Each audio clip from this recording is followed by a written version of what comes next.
noches, ministro de la iglesia local pentecostal del Alba y a toda su congregación, y también a todos los ministros aquí reunidos, y a las personas de gobierno que están, los que queden y también los que estuvieron, y también a todos los presentes. Un saludo de todo mi corazón con amor divino para todos ustedes, y que las bendiciones de Jesucristo nuestro Salvador sean sobre todos ustedes y sobre mí también. En esta ocasión, para mí es un privilegio grande estar con ustedes para compartir las bendiciones de Cristo y compartir con ustedes lo que Dios nos está dando allá en Puerto Rico, así como los pastores aquí atienden sus congregaciones. Yo también pastoreo una congregación allá en Puerto Rico. Para esta ocasión quiero leer en el capítulo 9 de la carta de San Pablo a los Hebreos, versos 16 al 24, donde nos dice: porque donde hay testamento es necesario que intervenga muerte del testador, porque el testamento con la muerte se confirma, pues no es válido entre tanto que el testador vive, de donde ni aun el primer pacto fue instituido sin sangre, porque habiendo anunciado Moisés todos los mandamientos de la ley a todo el pueblo, tomó la sangre de los becerros y de los machos cabríos con agua, lana escarlata e hisopo, y roció el mismo libro, y también a todo el pueblo, diciendo: esta es la sangre del pacto que Dios os ha mandado. Y además de esto, roció también con la sangre el tabernáculo y todos los vasos del ministerio. Y casi todo es purificado según la ley con sangre, y sin derramamiento de sangre no se hace remisión. Fue pues necesario que las figuras de las cosas celestiales fuesen purificadas así, pero las cosas celestiales mismas con mejores sacrificios que estos. Porque no entró Cristo en el santuario hecho de mano, figura del verdadero, sino en el cielo mismo, para presentarse ahora por nosotros ante Dios. Que Dios bendiga nuestras almas con su palabra y nos permita entenderla. Nuestro tema para esta ocasión es la realidad de lo que fue tipificado. Pueden tomar asiento si tienen la bondad. La realidad de lo que fue tipificado es lo más importante de todo, pero siempre tenemos el tipo y figura en lo que llega la realidad. Y en el Antiguo Testamento encontramos desde el Génesis los tipos y figuras de la primera venida de Cristo y también de la segunda venida de Cristo, y las cosas que Él haría, tanto en su primera venida como en su segunda venida. O sea que todo está tipificado aquí en el Antiguo Testamento. Por lo tanto, su venida tiene que concordar con los tipos y figuras. Por eso es que Cristo siempre utilizaba la escritura y decía, escrito está. Ahora,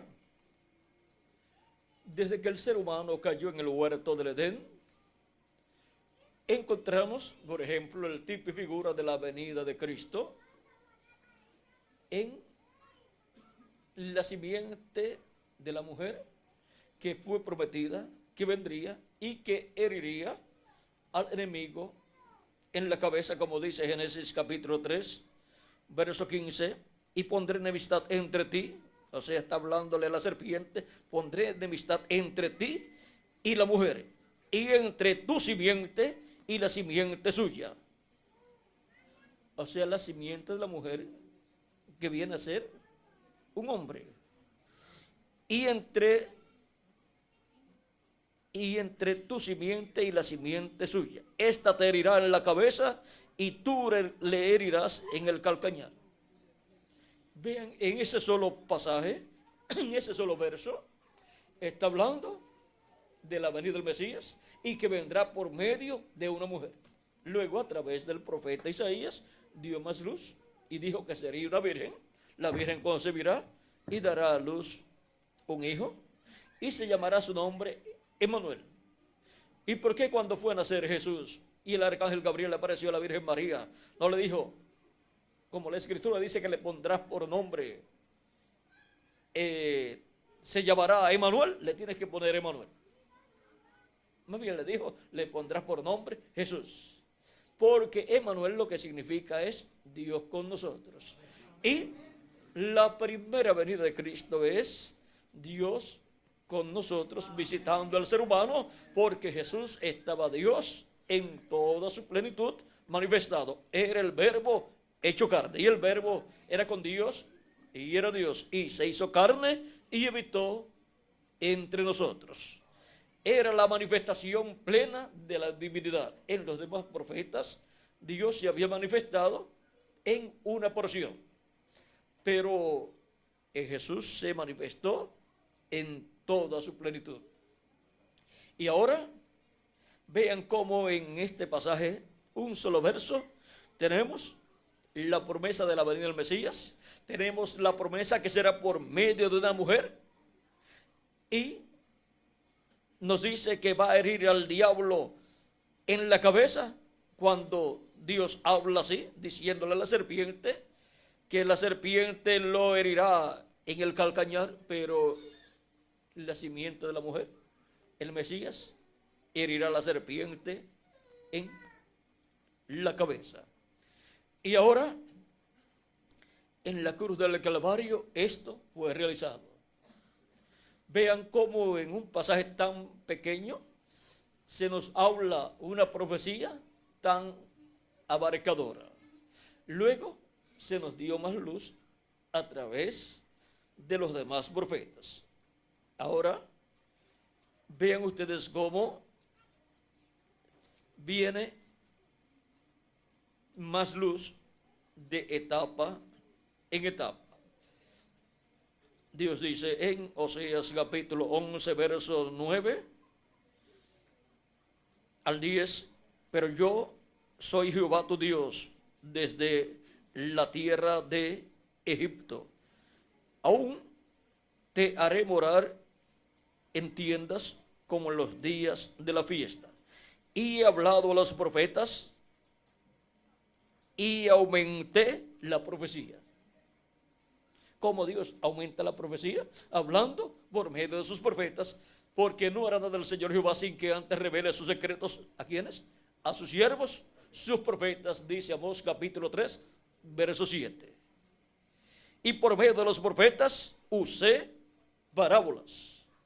Y las parábolas son el simbolismo de cosas que Dios hará. Por eso los profetas del Antiguo Testamento usaron parábolas y el mismo Jesús usó parábolas y dice que declaró cosas ocultas desde la fundación del mundo. Las declaró por medio de parábolas. Y esas parábolas, si son entendidas por las personas, pueden entonces comprender el misterio contenido en esa parábola. Y ahora, vean ustedes cómo Dios, desde el Génesis, ha estado hablando de la venida del Mesías. Y vean cómo desde el Génesis, pues Génesis es allá el comienzo y por consiguiente allí está la semilla de todo lo que ha de venir a través de la historia de la raza humana. Y ahora, miren ustedes también en otro pasaje, la venida del Mesías. Se encuentra en el mismo Génesis. En el mismo Génesis encontramos esa promesa de la venida del Mesías y está aquí. Capítulo 3, verso 21. Y Jehová Dios hizo al hombre y a su mujer túnicas de pieles y los vistió. Y usted me preguntará, ¿y cómo puede ver ahí la venida del Mesías? Para que Dios pueda darle pieles a Adán y Eva, pues tiene que morir el animalito de esas pieles, porque Dios no va a dejar ese animalito sin pieles. Y tiene que haber un sacrificio, y ese es el sacrificio de Cristo, para Cristo vestirnos a nosotros. Ahora podemos ver aquí el sacrificio de Cristo en la cruz del Calvario. También, esto es en animales, vean cómo está reflejada la venida de Cristo.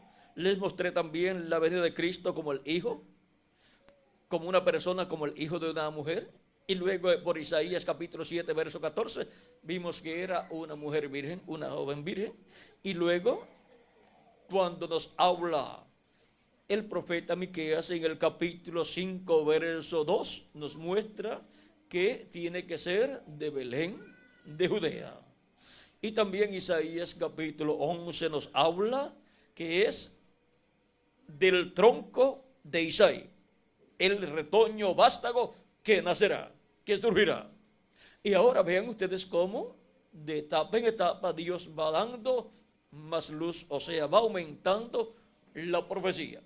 Como el día, cuando comienza a salir en la mañana, comienza una claridad por el este, y los madrugadores, no todo el mundo sabe eso, los madrugadores dicen, ya está rayando el día, ya está amaneciendo. ¿Qué significa eso? Un nuevo día está naciendo. Y usted mira y ve algunas cosas, pero otras cosas no las ve. ¿Por qué? Porque todavía se encuentra el día en su primera etapa. Va rayando el alba y va gradualmente aumentando su luz a medida que el sol va subiendo.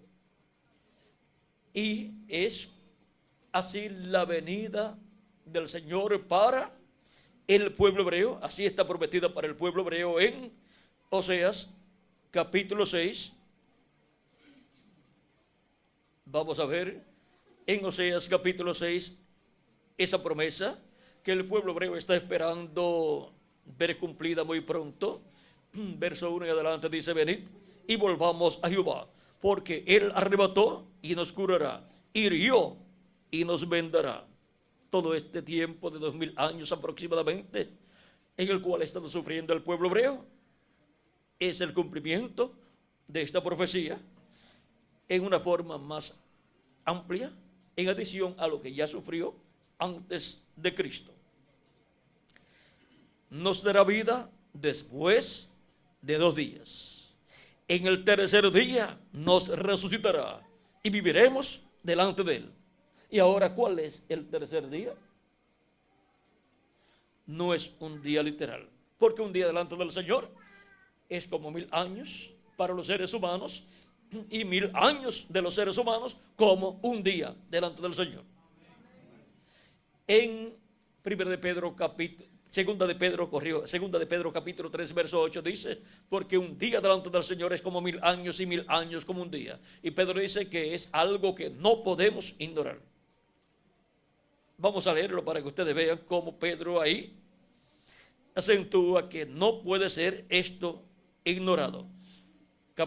Segunda de Pedro capítulo 13 verso 8 dice: mas, oh amados, no ignoréis esto. Es algo que no se puede ignorar, porque de otra forma la persona estaría perdida sin saber qué son los días postreros y cuál es el día postrero. Que para con el Señor un día es como 1000 años y 1000 años como un día. ¿De dónde Pedro sacó esta revelación?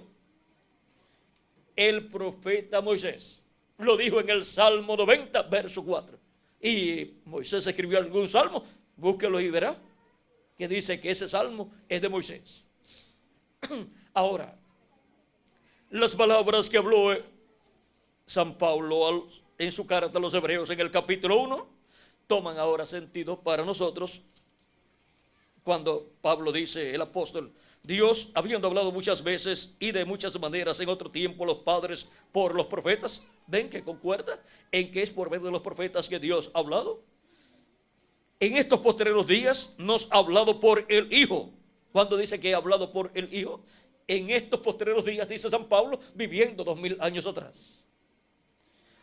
¿Estaría correcto San Pablo en decir que aquellos eran los días postreros? ¿A quien constituyó heredero de todo y por quien asimismo hizo el universo? En el libro de los Hechos, también San Pedro nos dice que aquellos eran los días postreros. No solamente lo dice Pablo. Dice en el libro de los Hechos, capítulo 12, el día de Pentecostés, cuando muchas personas pensaban que esas 120 personas estaban locas o borrachas, llenos de mosto, Pedro se pone en pie con los 11 y dice: ¿qué es lo que está pasando allí? Y lo muestra por medio de la Escritura. Dice: entonces Pedro, poniéndose en pie con los 11, alzó la voz y les habló diciendo: varones judíos y todos los que habitáis en Jerusalén, esto os sea notorio y oíd mis palabras, porque estos no están ebrios como vosotros suponéis, puesto que es la hora tercera del día, o sea, de 8 a 9 de la mañana. Mas esto es lo dicho por el profeta Joel. Ahora les va a mostrar qué fue lo que dijo el profeta Joel, lo cual se estaba cumpliendo en medio de ellos. Y en los postreros días, dice Dios, derramaré de mi espíritu sobre toda carne, y vuestros hijos y vuestras hijas profetizarán. ¿Para cuándo Dios prometió derramar de su espíritu sobre toda carne? Para los postreros días. Sobre toda carne que recibe a Cristo como su Salvador y lava sus pecados en la sangre de Cristo. La promesa es que será lleno del Espíritu Santo, que Dios derramará de su Espíritu Santo.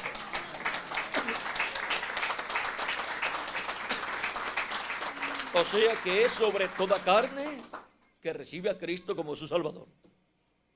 Y ahora, esta es una promesa ¿para cuándo? Para los postreros días. Y ya, allí en el tiempo de los apóstoles, al día de Pentecostés, estaba ya Dios derramando de su Espíritu Santo. ¿Por qué? Porque ya habían comenzado los días postreros delante de Dios, que para los seres humanos son los milenios postreros, que son quinto milenio, sexto milenio y séptimo milenio. Ven que no hay ninguna contradicción en la Escritura. Ven que no hay ninguna contradicción en lo que Pablo y Pedro dicen, que aquellos eran los días postreros. ¿Vieron lo sencillo que es todo? Un día delante del Señor es como 1000 años para los seres humanos. ¿Y quién más habló de los días postreros? Nuestro amado Señor Jesucristo. ¿Que Jesús habló de los días postreros? Claro que sí. En San Juan capítulo 6, verso 39 al 40, Cristo dijo: y esta es la voluntad del Padre, el que me envió, que de todo lo que me diere no pierda yo nada, sino que lo resucite en el día postrero. Y esta es la voluntad del que me ha enviado, que todo aquel que vea al Hijo y cree en Él, tenga vida eterna. Y yo le resucitaré, ¿cuándo? En el día postrero. Y si continuamos leyendo ese capítulo 6 de San Juan, encontraremos 2 versos más que dice: y yo le resucitaré en el día postrero. Y ahora, ¿cuál es el día postrero? siendo que los días postreros delante de Dios para los seres humanos son los milenios postreros. Y cuando Cristo estaba aquí en la tierra en su ministerio, ya se estaba viviendo en los días postreros. ¿Por qué? Porque cuando Jesús tenía de 4 a 7 años de edad, comenzó el quinto milenio, que es el primero de los milenios postreros, y que delante de Dios es el primero de los días postreros. Y así como los días postreros de la semana son jueves, el quinto día, viernes, el sexto día, y sábado, el séptimo día. El sábado es el día postrero de la semana. Y se le llama también el día del Señor en el Antiguo Testamento, del cual también Cristo dijo en una ocasión que el Hijo del Hombre es Señor del sábado. Y el séptimo día de la semana representa el séptimo milenio. Porque el séptimo milenio es en el cual Cristo resucitará a los muertos creyentes en él que han partido, porque ese es el día postrero delante de Dios, que para los seres humanos es el milenio postrero. El milenio donde Cristo resucitará a los muertos creyentes en él que han partido y nos transformará a nosotros los que vivimos y nos llevará a la cena de la boda del Cordero, y luego regresaremos con Cristo para el glorioso reino milenial. Ahora, ¿en qué año del séptimo milenio? Eso es lo que no sabemos, y eso lo dejamos quietecito y esperamos que los muertos en Cristo resucitan, y entonces veremos el calendario y nos diremos el uno al otro: aquí está, este era el año que los muertos en Cristo resucitarían. Y ese año pertenece al séptimo milenio, al día postrero. Ahora, antes de la resurrección de los muertos en Cristo y de la transformación de nosotros que vivimos, ¿qué nos dice San Pablo? ¿Qué tiene que ocurrir primero? Vamos a ver lo que dice San Pablo, porque esto es muy importante, porque nosotros tenemos una meta y Cristo tiene una meta con nosotros. Luego de recibir a Cristo como nuestro Salvador, lavar nuestros pecados en la sangre de Cristo y recibir su Espíritu Santo, y así recibir el nuevo nacimiento, y así estar como parte del cuerpo místico de Cristo, así nacer en el cuerpo místico de Cristo y ser ciudadanos celestiales, porque esa es la forma en que venimos a ser ciudadanos celestiales. Así como usted vino a ser un ciudadano argentino, los que son ciudadanos argentinos por nacimiento. O sea, nació en la Argentina y es un ciudadano de la Argentina. Hay otra forma también, y es por medio de lograr la ciudadanía, pero ya esos son otros trámites. Pero por naturaleza, forma natural, naciendo en ese país. Al nacer en esta tierra, pues somos ciudadanos terrenales. Pero al nacer de nuevo, somos ciudadanos celestiales. Y por eso San Pablo dice que nuestra ciudadanía es ¿dónde? Es celestial, de arriba, de la Nueva Jerusalén. Y allí están nuestros nombres escritos en el libro de la vida del Cordero desde antes de la fundación del mundo. Y ahora, ¿qué dice San Pablo lo que pasará con los creyentes en Cristo que han lavado sus pecados en la sangre de Cristo y han recibido su Espíritu Santo y así han nacido de nuevo? Capítulo 1 de Corintios, capítulo 15, verso 49 en adelante dice: y así como hemos traído la imagen del terrenal, traeremos también la imagen del celestial, o sea, del segundo Adán, que es Jesucristo. Pero esto digo, hermanos, que la carne y la sangre no pueden heredar el reino de Dios, ni la corrupción hereda la incorrupción. O sea que usted no puede continuar viviendo por toda la eternidad con ese cuerpo de carne que usted tiene y que yo tengo, porque es mortal, corruptible y temporal. Es por un lapso de tiempo para que usted y yo hagamos contacto con la vida eterna, que es Jesucristo, y obtengamos el nuevo nacimiento y así seamos sellados con el sello del Dios vivo, que es el Espíritu Santo, para el día de la redención. Dice Pablo que somos sellados con el Espíritu Santo de la promesa para el día de la redención. Claro que sí, claro que lo dice en Efesios capítulo 4, verso 30, donde dice: y no contristéis al Espíritu Santo de Dios, con el cual fuiste sellados para el día de la redención. El día de la redención es el día en que los muertos en Cristo resucitarán y nosotros los que vivimos seremos transformados. Y eso será el año del jubileo actualizado, porque el año del jubileo es el año de la redención, en donde cada persona que había sido vendida como esclavo o había quedado como esclavo por alguna deuda, o su propiedad había sido tomada por alguna deuda o la habían vendido, en el año del jubileo, que era el año 50, cuando se tocaba la trompeta del año del jubileo, el día 10 del mes séptimo, todo quedaba libre. Las propiedades quedaban libres y regresaban a su dueño original. Y los esclavos quedaban libres y regresaban a su familia. Tipo y figura de la liberación que Cristo hará en este tiempo final para regresar a nuestra familia celestial con cuerpos eternos. Ahora ya en lo espiritual esa liberación se ha realizado y esa es la primera parte, porque tiene dos partes esta liberación: la espiritual, al recibir a Cristo como nuestro Salvador y lavar nuestros pecados en la sangre de Cristo y recibir su Espíritu Santo. Y hemos nacido del cielo y hemos obtenido un cuerpo teofánico de la sexta dimensión, del paraíso. Y si nuestro cuerpo físico muere, pues continuamos viviendo en ese cuerpo teofánico de la sexta dimensión, continuamos viviendo en el paraíso. Y esperamos a la resurrección de los muertos en Cristo para obtener el cuerpo nuevo y eterno que Cristo nos dará. Pero si permanecemos vivos hasta que los muertos en Cristo resucitan y los veamos, nosotros seremos transformados. ¿Y qué estaremos haciendo para ser transformados? ¿Qué estará sucediendo? ¿Qué estará Dios haciendo? Veamos aquí. He aquí os digo un misterio, y este es un misterio grande del reino de Dios.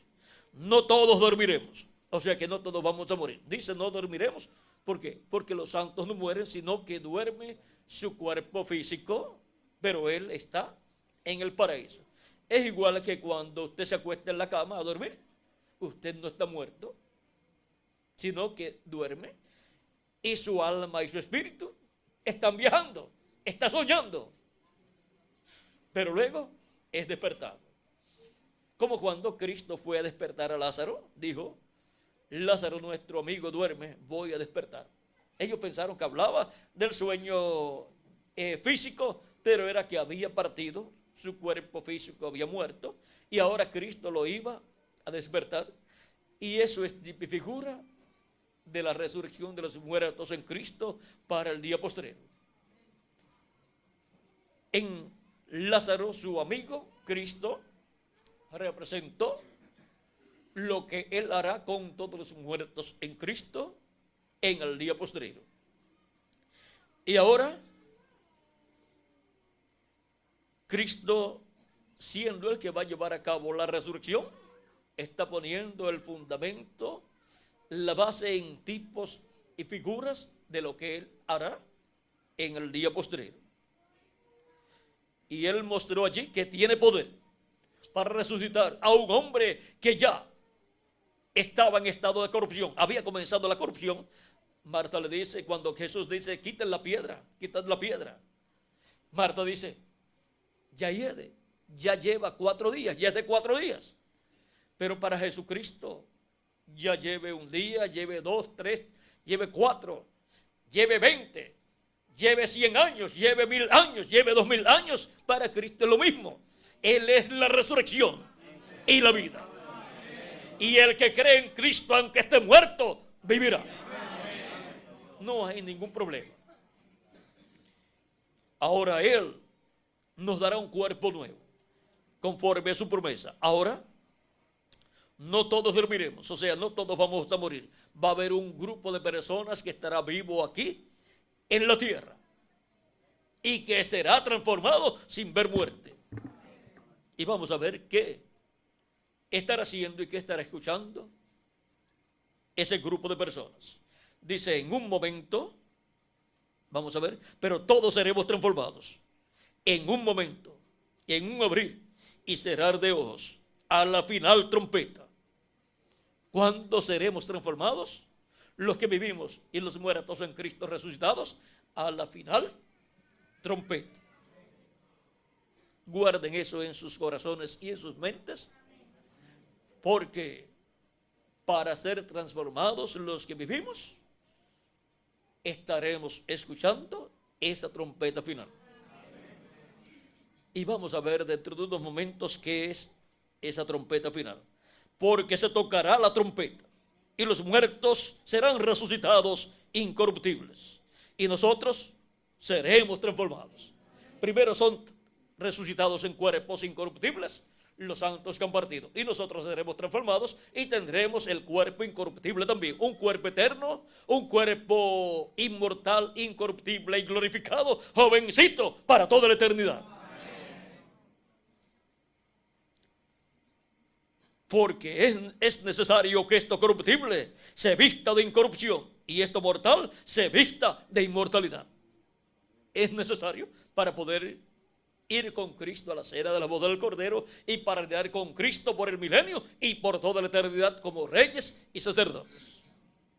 Porque con este cuerpo solamente tenemos la oportunidad de vivir 50, 75 o 100 años.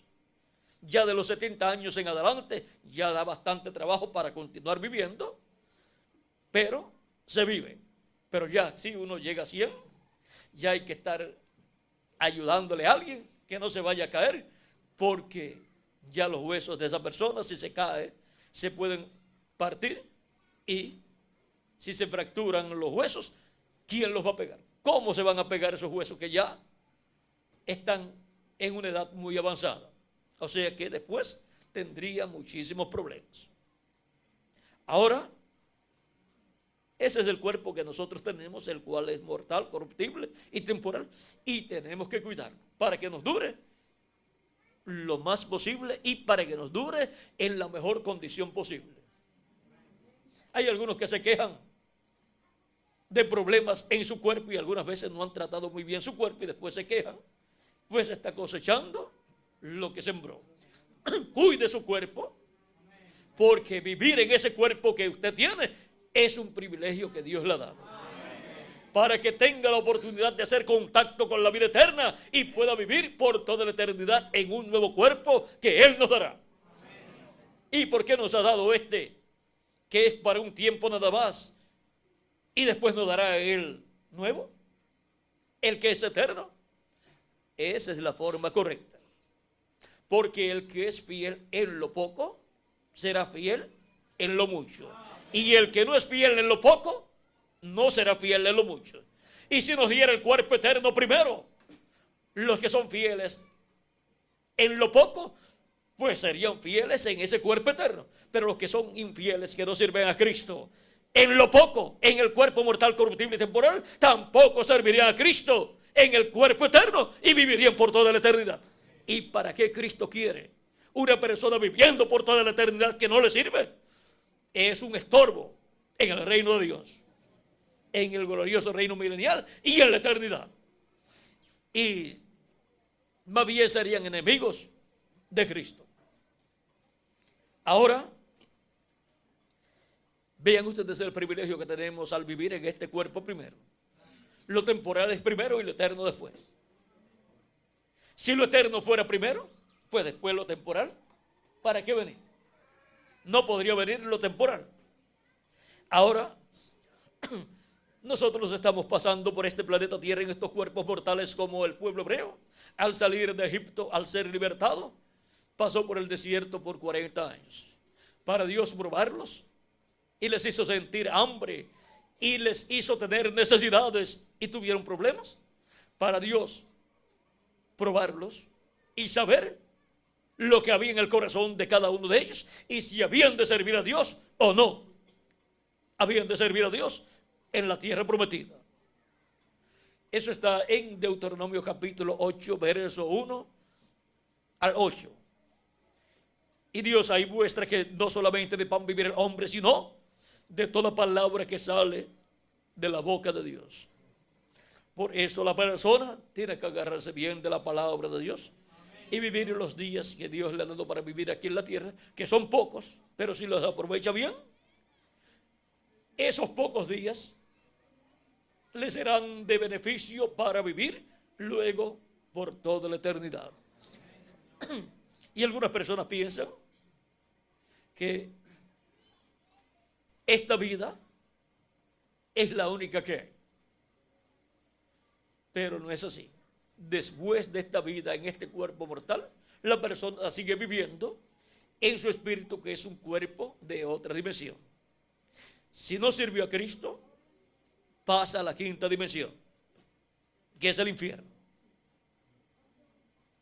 Y es una cárcel de la cual no puede salir hasta que sea resucitado y llamado para el juicio final. Y el que sirve a Cristo, pues si muere su cuerpo físico, sigue viviendo en el cuerpo teofánico de la sexta dimensión, va al paraíso a vivir y allí todo es felicidad. Pero desean volver a la tierra para tener un cuerpo físico, eterno, inmortal, incorruptible, jovencito y glorificado igual al cuerpo de nuestro amado Señor Jesucristo. Ahora podemos ver que para el tiempo final Cristo resucitará a todos los que han creído en Él y han partido, a los que han nacido de nuevo. Y por eso es que la trompeta final suena para nuestra transformación, luego que los muertos en Cristo hayan resucitado. Y cuando esto corruptible se haya vestido de incorrupción y esto mortal se haya vestido de inmortalidad, entonces se cumplirá la palabra que está escrita: sorbida es la muerte en victoria. Luego ya no habrá más muerte para los que serán transformados y para los que serán resucitados en cuerpos eternos. Esta promesa Cristo la ha hecho para los creyentes en Él. Y de ahí en adelante estaremos jovencitos por toda la eternidad y estaremos a imagen y semejanza de nuestro amado Señor Jesucristo. Luego estaremos aquí de 30 a 40 días y después nos iremos con Cristo a la cena de las bodas del Cordero. Entonces es que veremos a Cristo en su cuerpo glorificado, porque también nosotros tendremos un cuerpo glorificado como nuestro amado Señor Jesucristo. Y así como Cristo estuvo después de resucitado 40 días aquí en la tierra, nosotros estaremos con los santos que resucitarán de 30 a 40 días aquí. Después nos iremos a la cena de las bodas del Cordero. Durante esos 30 o 40 días habrá una manifestación en toda su plenitud de parte de Dios en su iglesia. Pero ya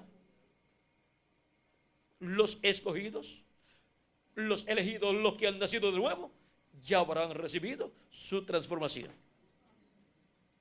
Ahora, la trompeta final. Recuerden que primero suena la trompeta final y luego los muertos en Cristo resucitarán y luego nosotros los que vivimos seremos transformados. También San Pablo en Primera de Tesalonicenses capítulo 4 verso 13 al 17 nos habló de ese misterio de la gran voz de trompeta o trompeta de Dios. También nos habló de la aclamación, que es esa voz. Vamos a ver, por lo cual os decimos esto en palabra del Señor, que nosotros que vivimos, que habremos quedado hasta la venida del Señor, no precederemos a los que durmieron, porque el Señor mismo con voz de mando, con voz de arcángel, con voz de mando, con voz de arcángel y con trompeta de Dios, descenderá del cielo, y los muertos en Cristo resucitarán primero. Luego nosotros los que vivimos, los que hayamos quedado, seremos arrebatados juntamente con ellos en las nubes para recibir al Señor en el aire, y así estaremos siempre con el Señor. Por tanto, alentaos los unos a los otros con estas palabras. Y ahora, ¿qué es la trompeta final o gran voz de trompeta? Apocalipsis capítulo 1, verso 10 al 11. Veamos lo que es esta trompeta. Yo estaba en el Espíritu en el día del Señor. Ya hemos visto que el día del Señor, que es el día postrero, es el séptimo milenio. Yo estaba en el Espíritu en el día del Señor, y oí detrás de mí una gran voz como de trompeta, que decía: yo soy el Alfa y el Omega, el primero y el último. ¿Quién es el Alfa y Omega? ¿Quién es el primero y el último? Nuestro amado Salvador Jesucristo. Es la voz de Jesucristo en el día postrero, hablándole a su iglesia. Es la gran voz de trompeta con la cual son llamados y juntados todos los escogidos de Dios. De San Mateo capítulo 24 y verso 31, donde Cristo dijo: y enviará a sus ángeles con gran voz de trompeta y juntarán a sus escogidos. Y sus escogidos son los miembros de su cuerpo místico de creyentes que estarán vivos en el día postrero. Luego en Apocalipsis capítulo 4 verso 1 dice: después de esto miré, y aquí una puerta abierta en el cielo, y la primera voz que oí como de trompeta, aquí tenemos la trompeta de nuevo, como de trompeta, dijo, como de trompeta hablando conmigo, dijo: sube acá, y yo te mostraré las cosas que sucederán después de estas. Esta voz de trompeta, que es la voz de Cristo, promete darnos a conocer las cosas que han de suceder después de las que ya han sucedido en las diferentes etapas o edades de la iglesia. Después de las que ya han sucedido en el quinto milenio y sexto milenio, ahora las que han de suceder en el séptimo milenio, Él las dará a conocer a su iglesia. Y ahora, ¿cómo dará a conocer a su iglesia estas cosas? Ya que es la voz de Cristo, la gran voz de trompeta, la trompeta final, dándonos a conocer todas estas cosas. En Apocalipsis 22, verso 6 dice: y me dijo: estas palabras son fieles y verdaderas, y el Señor, el Dios de los espíritus de los profetas, ha enviado su ángel para mostrar a sus siervos las cosas que deben suceder pronto. Para mostrar estas cosas que deben suceder pronto, que Él ha prometido darlas a conocer a su iglesia, envía a su ángel mensajero. Y este ángel mensajero es un profeta, y el profeta de la dispensación del reino. Por eso viene profetizando las cosas que han de suceder pronto. Eso es lo que hacen los profetas enviados de Dios: profetizar las cosas que han de suceder y llamar al pueblo a la palabra de Dios para servir a Dios con toda su alma.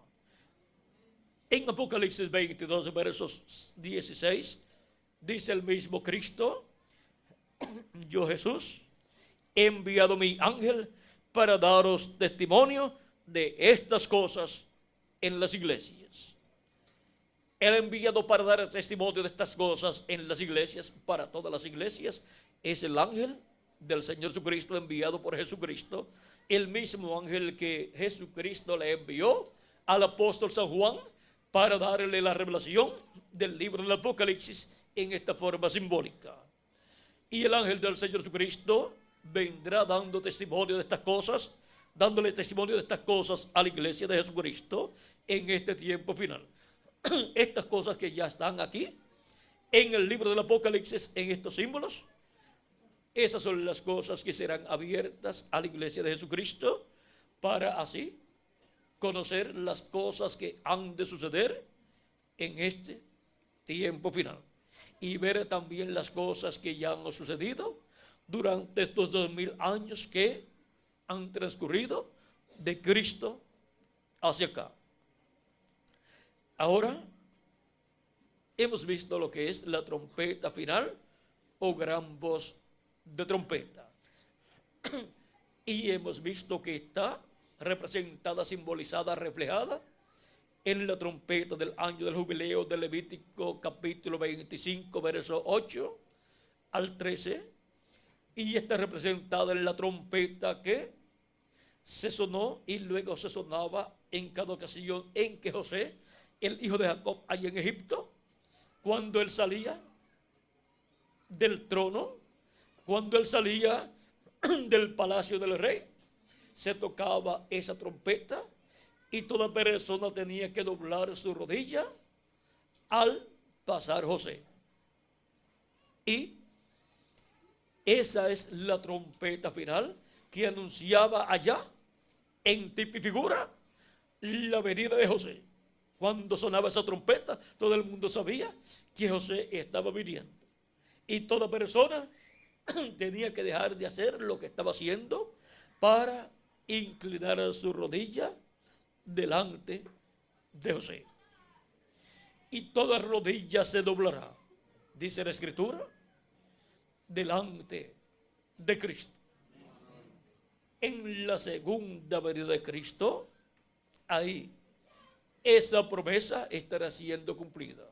Pero antes suena esa trompeta final o gran voz de trompeta que revela el misterio de la venida de nuestro José. Y nuestro José es nuestro amado Señor Jesucristo, el cual se reflejó en José. Allí podemos ver el tipo y figura de lo que sería la realidad de la venida de Cristo.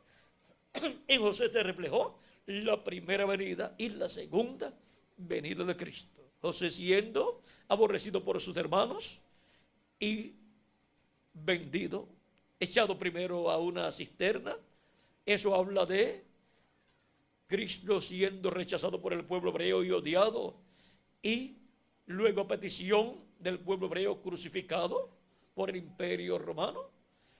Eso fue cuando fue echado en la cisterna José, ahí representaba eso. Y luego José en Egipto, encontramos que al interpretar el sueño al faraón, vino a ser colocado en la posición más alta después del faraón. Y vino a ser el administrador del imperio del faraón. Recibió vestiduras nuevas, gentiles. Fue arreglado como gentil. Recibió un nombre nuevo, Sabnat Panea, un nombre gentil, o de entre los gentiles, el cual el faraón le colocó. Recibió el anillo del faraón, tipo del Espíritu Santo, y recibió una esposa gentil, la cual le dio dos hijos, Manasés, el mayor, y Efraín, el menor, los cuales son tipo y figura, Manasés del pueblo hebreo y Efraín de la iglesia del Señor Jesucristo. Ahora, esta joven, Asenat, siendo gentil, representa también a la iglesia gentil. Mujeres en la Biblia son tipo y figura de iglesias. Por eso estas mujeres gentiles que aparecen en la Biblia son tipo y figura de la iglesia del Señor Jesucristo. Y Miren ustedes, por medio de esta joven gentil, José, tener estos dos hijos. Esto es de figura de Cristo con su iglesia teniendo hijos. Y ahora, cuando Jacob va a bendecir a José, bendice a los hijos de José y José los trae frente a Jacob y los coloca. José queda frente a su padre Jacob y él pensó, como Manasés es el mayor, para que quede frente a la mano derecha de mi padre Jacob, tengo que ponerlo frente a la mano derecha, por lo tanto me queda en mi mano izquierda. Y lo colocó en su mano izquierda. Y luego, para que Efraín quede frente a la mano izquierda de Jacob, José lo colocó en su mano derecha. Y viene Jacob, cuando va a bendecir a los hijos de José, y coloca la mano derecha sobre la cabeza de Efraín. Efraín quedaba frente a la mano izquierda de Jacob, pero Jacob no extendió su mano izquierda sobre Efraín. Cuando extendió su mano derecha, porque la bendición de la primogenitura corresponde a la mano derecha. Por eso el título de propiedad en Apocalipsis 5 está en la mano derecha de Dios, en la diestra de Dios. Y ahora Jacob no pone su mano derecha sobre Manasés, que está frente a él, sino que la coloca, cruzándola sobre la cabeza de Efraín. Y luego coloca la mano izquierda sobre la cabeza de Manasés y hace una cruz. Y por medio de la cruz, donde Cristo fue crucificado, la bendición que era para el pueblo hebreo, la cual el pueblo hebreo la rechazó cuando rechazó a Cristo, ahora por medio de la cruz ha pasado a la iglesia gentil, que está representada en Efraín. La bendición de la primogenitura la tiene la iglesia del Señor Jesucristo. Por eso San Pablo nos dice en su carta a los Gálatas, en el capítulo 3, verso 14, para que en Cristo Jesús la bendición de Abraham alcanzase a los gentiles, a fin de que por la fe recibiésemos la promesa del Espíritu Santo. Ahí está la bendición de Abraham, el bautismo del Espíritu Santo, y esa es la primogenitura. Y ahora por medio de la iglesia gentil, que tiene la bendición de la primogenitura, vienen los primogénitos de Dios escritos en el cielo, en el libro de la vida del Cordero. Ahora, esa bendición fue la que el pueblo hebreo perdió. Todos los miembros del Israel celestial, vean ustedes, ahora vienen por medio de la iglesia gentil y no por medio del pueblo hebreo. Y de entre los hebreos también vienen personas a Cristo, porque pertenecen, en adición a pertenecer al pueblo hebreo terrenal, al Israel terrenal, pertenecen al Israel celestial. Y el Israel celestial es el que tiene la bendición de la primogenitura.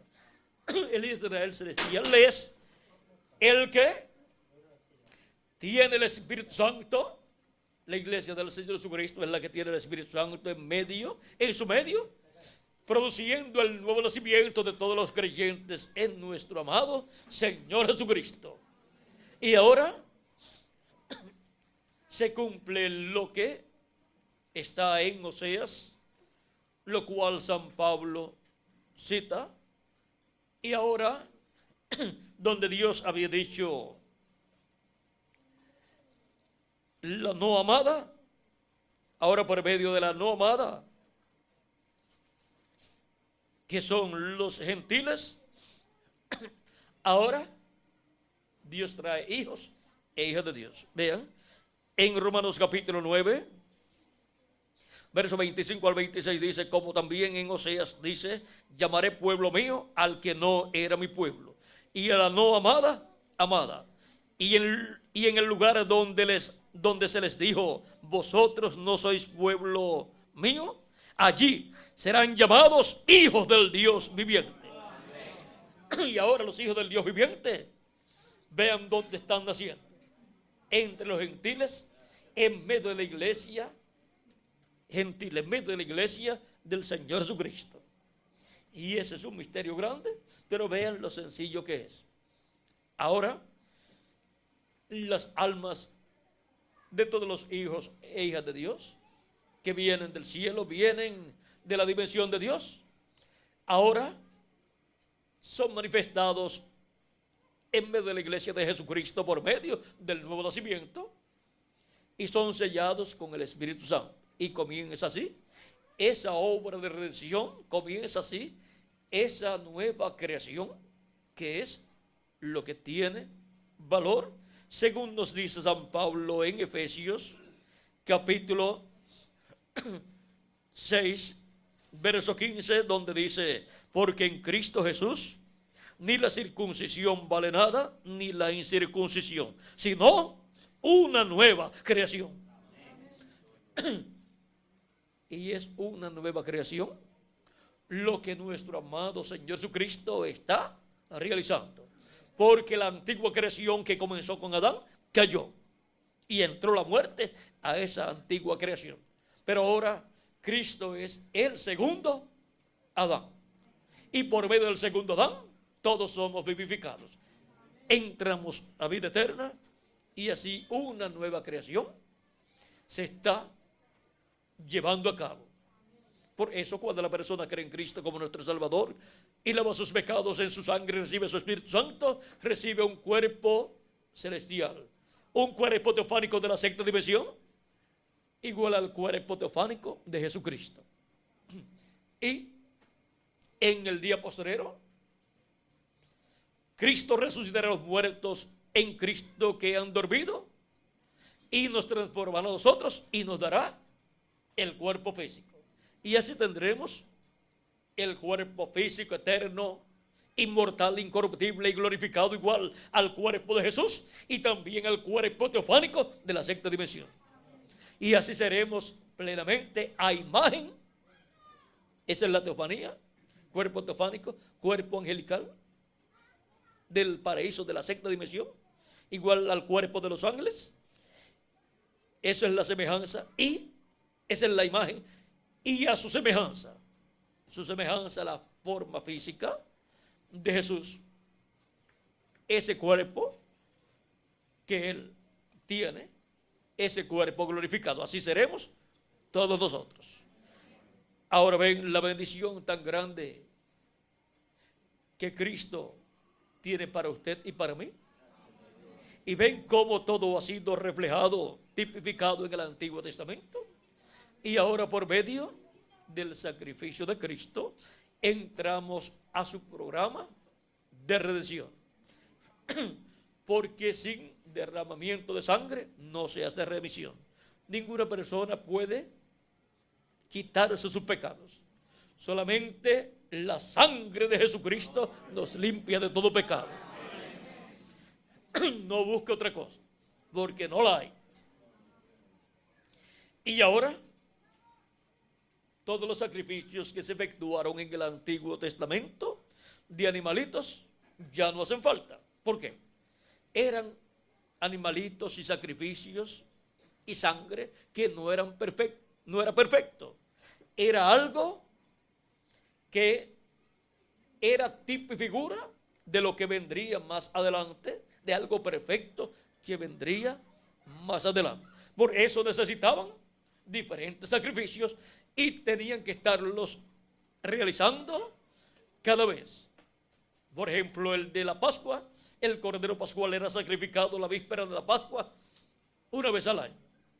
Y el macho cabrío de la expiación también una vez al año, el día 10 del mes séptimo. y los demás sacrificios que el pueblo hebreo efectuaba. Pues miren, todos esos sacrificios, todos juntos, se consolidan en un solo sacrificio, en el sacrificio de Jesucristo, el Cordero de Dios. Él es nuestra Pascua y también Él es nuestra expiación. Él es el macho cabrío de la expiación actualizado. Y ahora no se necesitan sacrificios de animalitos que solamente con su sangre cubrían el pecado. Pero el sacrificio de Cristo y su sangre no cubren el pecado. ¿Y qué hace entonces la sangre de Cristo? Lo quita. No estamos en tiempo para cubrir el pecado, sino para quitar el pecado, y solamente hay una sola cosa que lo quita: la sangre de nuestro amado Señor Jesucristo. Ahora podemos ver la realidad de lo que fue tipificado. La realidad de lo que fue tipificado en todos esos sacrificios es Jesucristo siendo sacrificado en la cruz del Calvario, derramando su sangre por nosotros y limpiándonos de todo pecado. Nosotros no necesitamos otro sacrificio de animalitos. El pueblo hebreo no necesita otros sacrificios, pero el pueblo hebreo ha rechazado hasta el momento el sacrificio de la expiación, y por eso ha tenido tantos problemas, y Hitler por poco extermina al pueblo hebreo. Es que el juicio divino ha estado cayendo sobre el pueblo hebreo. ¿Por qué? Porque sus pecados han estado siendo vistos por Dios, porque no están cubiertos con la sangre de la expiación de Cristo. Y ellos tampoco tienen los sacrificios ya, pues no tienen templo donde efectuar esos sacrificios. Pero ya tampoco Dios los acepta. Él solamente acepta un sacrificio y una sangre. Acepta solamente la sangre del sacrificio del Cordero de Dios, de Jesucristo. Y eso es para cada uno de ustedes y para mí también, para todo ser humano. Sin ese sacrificio y sin esa sangre, la persona está siendo vista por Dios con sus pecados, y el juicio divino cae sobre la persona. Pierde el derecho a la vida eterna la persona al no tener sus pecados quitados con la sangre de Cristo. Ahora vean por qué para el pueblo hebreo eran tan importantes esos sacrificios. Y si los tipos y figuras eran importantes, ¿cuánto más la realidad de esos tipos y figuras? Y ahora tenemos ¿qué? ¿Tenemos los tipos y figuras? No, tenemos la realidad de lo que fue antes el tipo y figura. Y ahora sí podemos ver a través de toda la Escritura todos los tipos y figuras en los cuales se reflejó la primera venida de Cristo y su obra de redención en la cruz del Calvario. Y también tenemos los tipos y figuras de la segunda venida de Cristo y su obra de reclamo para este tiempo final, para nuestra transformación, para nosotros los que vivimos, y para la resurrección de los muertos en Cristo. Tenemos también el tipo y figura de la trompeta final, o gran voz de trompeta, que es la voz de Cristo, dándonos su mensaje final. Todo eso está tipificado en el Antiguo Testamento y también está profetizado en el Nuevo Testamento. Y ahora nosotros estamos viviendo en un tiempo en que tenemos que ser realistas. Y para ser realistas tenemos que conocer la realidad de lo que fue tipificado. Una persona no puede ser realista si no conoce la realidad. Y cada persona tiene que enfrentarse a la realidad del programa de Dios del tiempo que le toca vivir, para que no se nos pase por encima, como le pasó al pueblo hebreo, que estaban esperando la venida del Mesías. Estuvo en medio de ellos y no creyeron que ese era el Mesías. En todas sus interpretaciones no tenían nada escrito que dijera que el Mesías en su venida sería un obrero de la construcción, que sería un carpintero. Eso no estaba en nada de los escritos de los teólogos de aquel tiempo. Muchas interpretaciones, pero ninguna dio con el Mesías cuando estuvo allí presente en la tierra. Pero vean ustedes, Dios se esconde de los ojos de los sabios y entendidos. ¿Quiénes eran los sabios y entendidos de aquel tiempo? Los teólogos, los doctores en divinidad, los fariseos y saduceos, los sacerdotes y el sumo sacerdote. De todos los ciegos, ¿cuál era el más ciego? El más grande, el sumo sacerdote. Pues le dice a Cristo, cuando lo estaba juzgando, le dice: mira, si tú eres el Cristo, dínoslo ya, y no nos turbes más el alma. Cualquier persona diría: ahora sí que va a creer el sumo sacerdote. Pero la intención del corazón del sumo sacerdote no era para creer. Un incrédulo no puede creer, solamente creen los creyentes.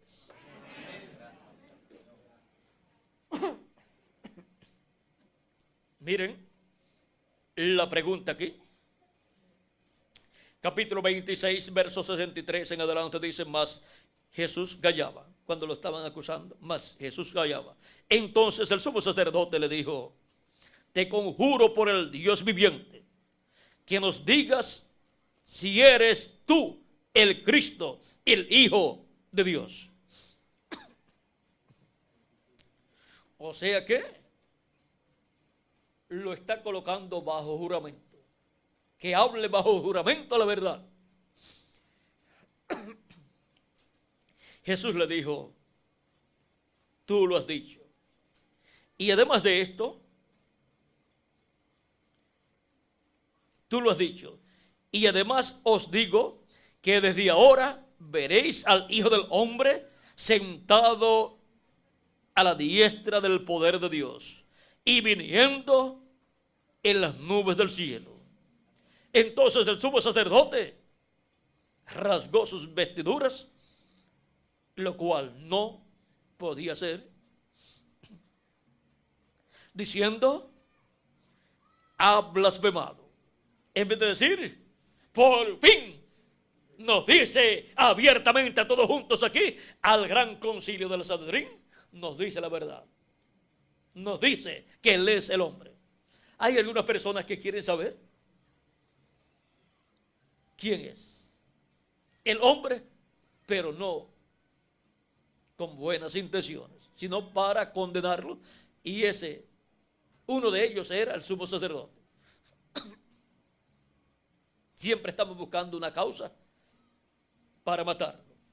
Y ahora él dice: él ya tenía, el sumo sacerdote, todo planificado.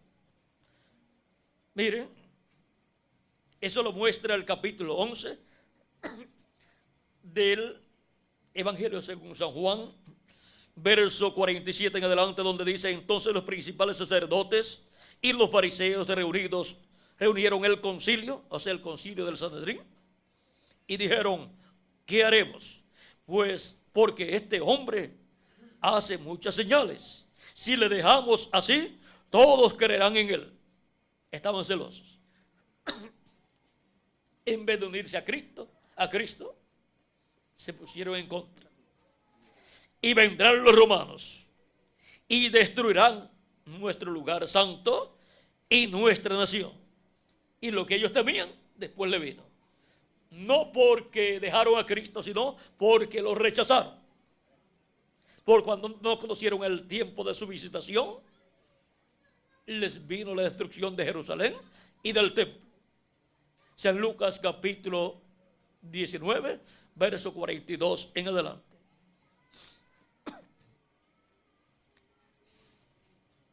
Entonces Caifás, uno de ellos, sumo sacerdote de aquel año, les dijo: vosotros no sabéis nada, ni pensáis que nos conviene que un hombre muera por el pueblo y no que toda la nación perezca. Miren, ya en su corazón tenía esta mala intención, como la tuvo Caín contra Abel. Cuando lo invitó para ir al campo, ya tenía esa mala intención.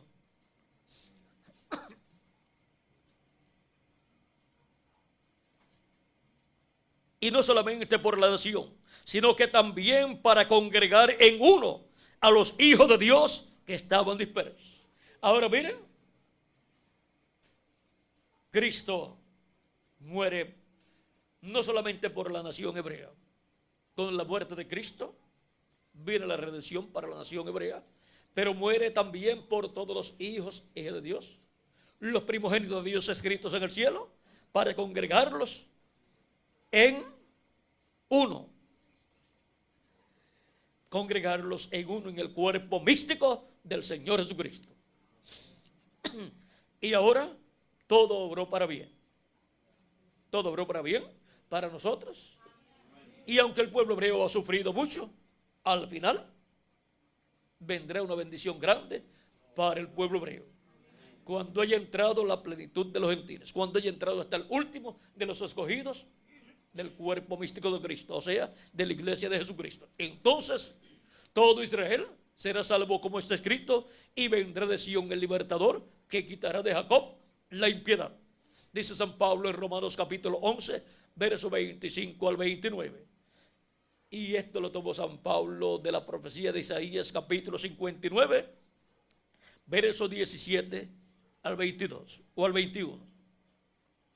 Ahora, vean cómo todo está aquí en la Biblia.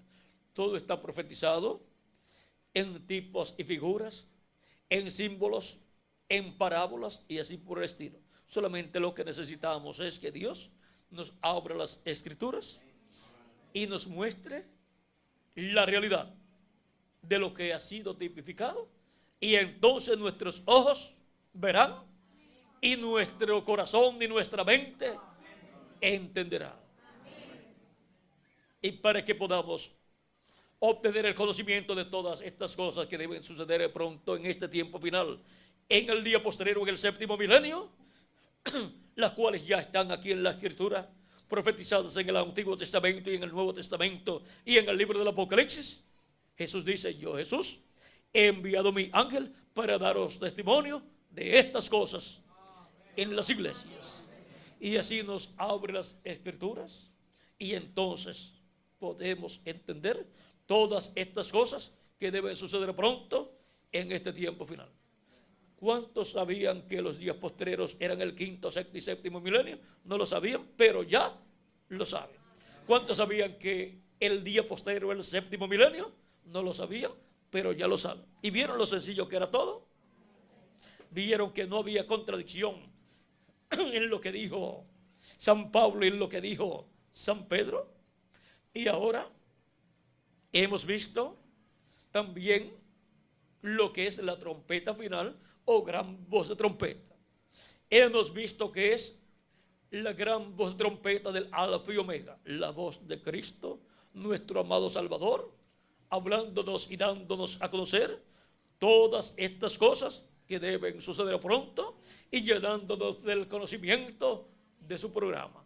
Y así, llamando y juntando a sus escogidos en el cuerpo místico de Cristo y preparándonos para ser transformados y raptados y llevados a la cena de las bodas del Cordero.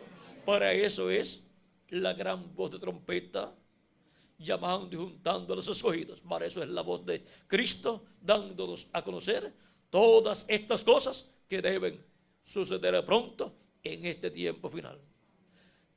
Y así, como una persona no puede obtener la salvación si no escucha la predicación del Evangelio, que revela el misterio de la primera venida de Cristo como Cordero de Dios, llevando a cabo su obra de redención en la cruz del Calvario.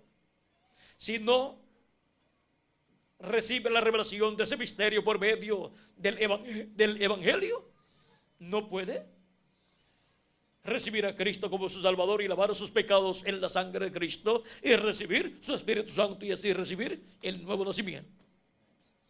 Y ahora, para el día postrero, necesitamos conocer estas cosas que deben suceder pronto, para así ser preparados para nuestra transformación. Y Cristo, con amor divino, nos estará dando a conocer todas estas cosas que deben suceder pronto. Y por eso dice: yo, Jesús, he enviado mi ángel para daros testimonio de estas cosas en las iglesias. Su ángel mensajero no es el Señor Jesucristo. Por eso cuando Juan quiso adorarlo, el ángel le dijo que no lo hiciera. Él solamente es el profeta mensajero del día postrero, del séptimo milenio. Él es el profeta del séptimo milenio para todos los siglos del séptimo milenio. Y por medio de ese ángel mensajero es que todas estas cosas que deben suceder pronto son reveladas en el día postrero a la iglesia del Señor Jesucristo, porque Jesucristo en el Espíritu Santo estará manifestado en su ángel mensajero, colocando en el corazón y en la boca de su ángel mensajero toda esta revelación de todas estas cosas que deben suceder pronto. Dios, por medio del profeta Moisés, y al profeta Moisés le dijo, para que lo dijera al pueblo, que él pondría su palabra en la boca del profeta que él enviaría. Y así lo ha hecho a través de todos los profetas, y en Jesús en toda su plenitud, y en los diferentes mensajeros durante la dispensación de la gracia, y para el día postrero en el ángel del Señor Jesucristo.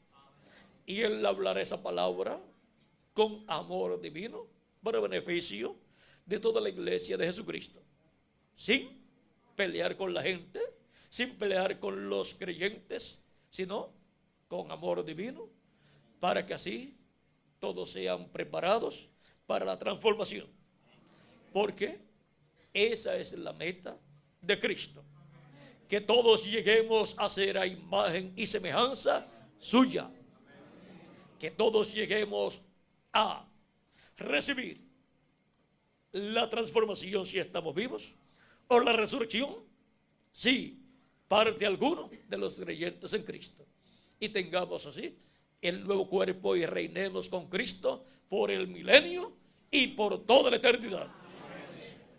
Pero antes del milenio, de estar en el reino milenial, Cristo nos tiene una fiesta preparada. Dios tiene una gran fiesta preparada, que es la recepción, llamada la cena de las bodas del Cordero, para las vírgenes prudentes que entran con Cristo, y la puerta luego se cierra. Entran con Cristo el esposo en su venida, y luego se cerrará la puerta, pero nos iremos con Cristo el esposo a la cena de las bodas del Cordero. Vean la realidad de lo que fue tipificado. Para mí ha sido un privilegio estar dándoles testimonio de la realidad de lo que ha sido tipificado. Y este es el tiempo de despertar ¿a qué? A la realidad. A la realidad de lo que ha sido tipificado. Que las bendiciones de Jesucristo nuestro Salvador sean sobre todos ustedes y sobre mí también, y pronto todos seamos transformados y llevados con Cristo a la cena de las bodas del Cordero en el cielo, en el nombre eterno del Señor Jesucristo. Amén y amén. Dejo nuevamente con nosotros al reverendo director Ramiro Girón para continuar y finalizar nuestra parte, y también pasarla al reverendo Miguel Bermúdez Marín la parte, para que él termine su parte también. Agradezco mucho vuestra atención, vuestra presencia también, y vuestro amor del corazón vuestro hacia mí, pues yo les respondo también con amor divino desde lo profundo de mi corazón, y les he dado testimonio de la realidad de lo que fue tipificado, y lo he hecho con amor divino para todos ustedes. Y ahora Recuerden que es muy importante lo que le dijo Cristo a Nicodemo. ¿Qué fue lo que le dijo Cristo a Nicodemo? Que era necesario nacer de nuevo para entrar al reino de los cielos o reino de Dios. Amén.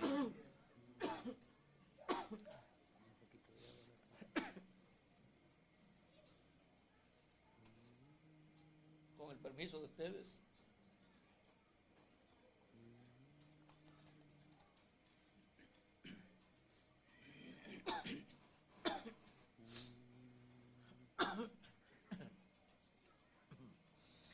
Un hombre llegóse de noche a Jesús, buscando la senda de vida y de luz. Y Cristo le dice, si a Dios quieres ver, tendrás que renacer, tendrás que renacer, tendrás que renacer. De cierto, te digo a ti, tendrás que renacer. Un hombre llegóse de noche a Jesús, buscando la senda de vida y de luz. Y Cristo le dice, si a Dios quieres ver, tendrás que renacer, tendrás que renacer, tendrás que renacer. De cierto, te digo a ti, tendrás que renacer. Amén. Y eso es un requisito. Amén. Y Él es el que opera Gracias. ese nuevo nacimiento Amén. en los que creen en Él. Amén. Y luego seguimos a Cristo al creer en Él todos los días de nuestra vida, Sí, Señor.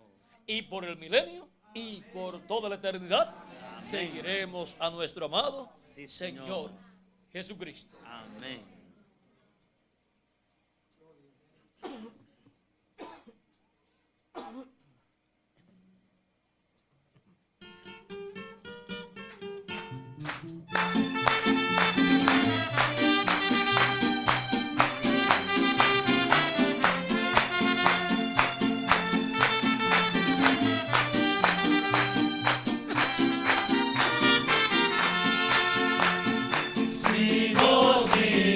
Sigo a Jesucristo, tras Jesús en la luz yo le seguiré.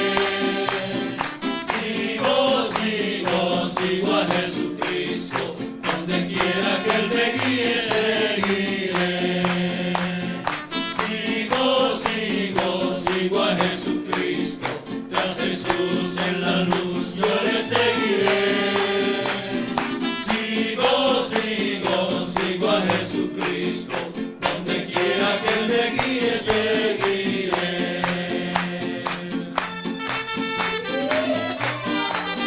¡Sí, Señor!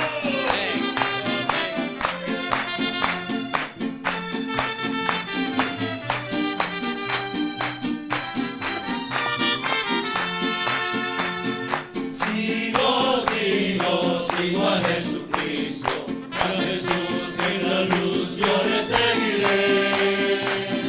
Sigo a Jesucristo, donde quiera que Él me guíe seguiré. ¡Sí, Señor!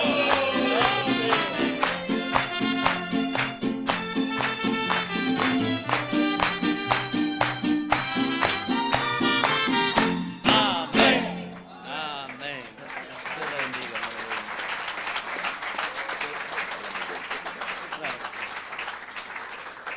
Gracias a Dios por su gloriosa palabra. Con nosotros nuestro amado hermano Miguel